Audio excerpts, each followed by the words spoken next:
Ça fait 10 ans que j'ai rencontré Jésus, il a changé ma vie. J'étais un garçon qui a grandi dans le monde. Mon père, c'était un homme du monde, on ne connaissait rien de l'évangile. Et puis, tout petit, mon père et ma mère, ils se sont séparés. Et puis, on est arrivé pas très loin de là, sur Paris-Vieille-Poste, là, à 20 km de là. Et puis, arrivé ici, du côté de ma mère, il n'y avait pas de musicien dans la famille. Alors, j'étais petit, et puis moi, j'ai toujours été attiré par ça, au plus loin que je me souvienne. Je voulais faire comme mon père, et puis j'étais en admiration devant mon père. Et puis arrivé là, dans ma famille, du côté de ma mère, donc je vous disais, il n'y avait pas de musicien, alors ça me manquait. Et puis j'avais une de mes tantes qui était chrétienne. Et puis, à l'époque, donc, il n'y avait pas d'église là-bas chez nous, là, il n'y avait pas l'église de Morangis encore, ça, il y a 25 ans, ça quand même, un peu plus. Et puis elle venait là, c'était là son église, à Bretigny. Et puis qu'est-ce qu'elle faisait? C'était la seule chrétienne de chez nous, qu'est-ce qu'elle faisait? Elle prenait ses neveux et ses nièces avec elle. Et puis moi j'avais 8 ans, 9 ans, je ne sais plus, 10 ans. Et je venais avec elle à nous accompagner. Quel beau travail pour le Seigneur. Hein. C'était une femme tout seule, elle était veuve, elle avait un petit J5 comme ça. Et puis elle venait de là-bas jusque là. Je me rappelle, on prenait des petites routes pour venir, je me rappelle exactement les routes qu'on longeait l'eau. Là. Je vois tout devant moi. Et puis on venait là, et puis j'étais tout petit, je venais là. Et puis là, il y avait des guitaristes qui accompagnaient les cantiques, quoi. Et puis ça me faisait du bien de voir des guitaristes, ça me faisait bien d'entendre la guitare, l'ambiance des réunions me plaisait. Et puis mon père, il venait nous chercher de temps en temps, et puis il nous emmenait faire un peu les magasins, nous emmenait un peu au restaurant, au cinéma, il nous promenait un peu, quoi, une fois tous les 15 jours, comme les divorcés ils font, quoi. Hein.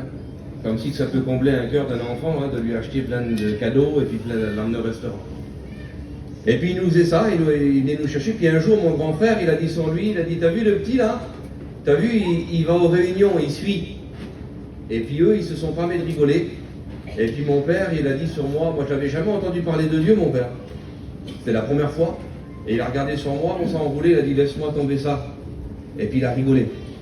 Mais moi, quand j'ai compris la position de mon père au niveau de Dieu, au niveau des réunions, si vous voulez, j'ai mis directement, j'ai aligné mes pensées sur lui. C'était mon super-héros, je voulais tout faire comme lui. Et puis automatiquement, si lui, il estimait que c'était pas bon, donc dans ma tête, je me suis dit, c'est pas bon, directement. Et puis donc, j'ai plus jamais remis les pieds dans une réunion, plus jamais de ma vie. Jamais été dans une réunion de jeunes. J'ai jamais mis un disque de cantique dans l'auto, et j'ai grandi comme ça. Et puis, quand j'ai eu l'âge de 15 ans, mon père, il est mort, il est parti. Et à partir de ce moment-là, il n'y avait plus personne, si vous voulez, pour m'empêcher de faire quoi que ce soit. Et puis les gars de Dieu ont commencé à m'appeler à moi pour représenter la famille. Et j'ai commencé à faire des petits concerts. Malgré que je n'étais pas un génie, je le suis toujours pas d'ailleurs. Je ne suis pas un virtuose, si vous voulez, mais avec le nom de mon papou, avec le nom de mon père, avec tout ça, eh bien, les portes étaient grandes ouvertes devant moi.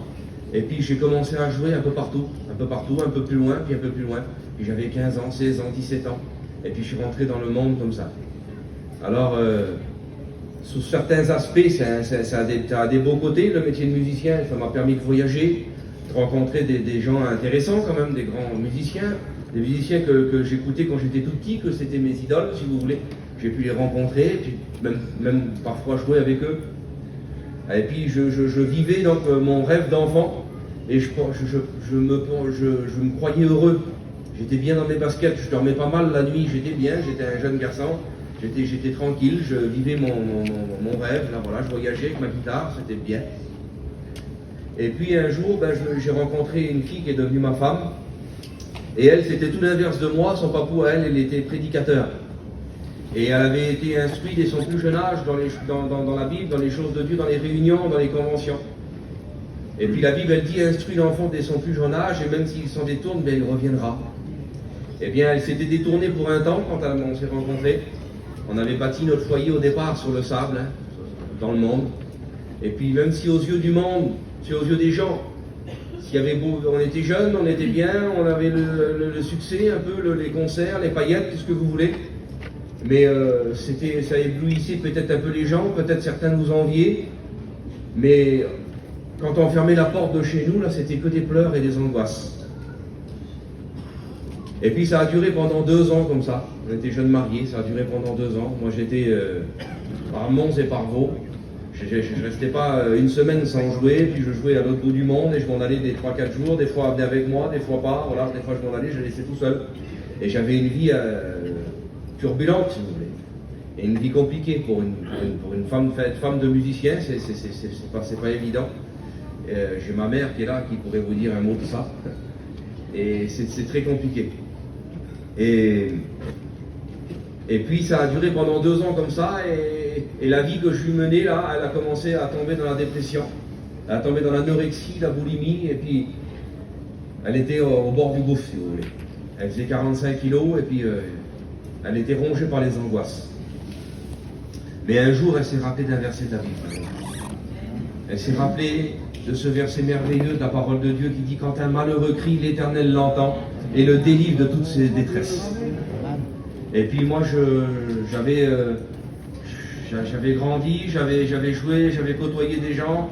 J'ai pas été bien longtemps à l'école, comme chacun d'entre nous, je pense, hein, mais j'avais côtoyé un peu de gars âgés, j'avais voyagé un peu. Je me croyais intelligent. Et puis j'avais des arguments, je me disais, ça c'est pour nous, c'est pour chez nous, ça c'est pour les petits manouches, les petits gens de chez nous.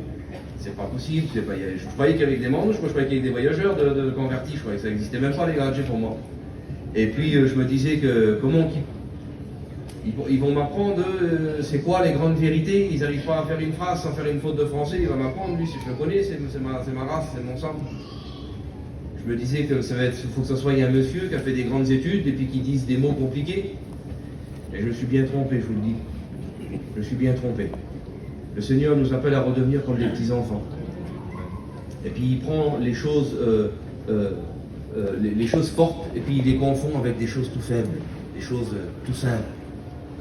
Eh bien il m'a confondu, le Seigneur. Le Seigneur m'a parlé, voilà, j'ai été dans des petites réunions dans la maison vers mon frère, là-bas, c'était qui faisait les réunions, il est là, je vois. Et puis le Seigneur a travaillé mon cœur dans ces réunions. Et puis j'ai commencé à ouvrir la parole de Dieu. Et la parole de Dieu, elle est vivante. On ne reste pas intact quand on commence à plonger ses regards dedans. Alors j'ai plongé mes regards dans la Bible, j'ai été aux réunions, j'ai cherché, j'ai trouvé.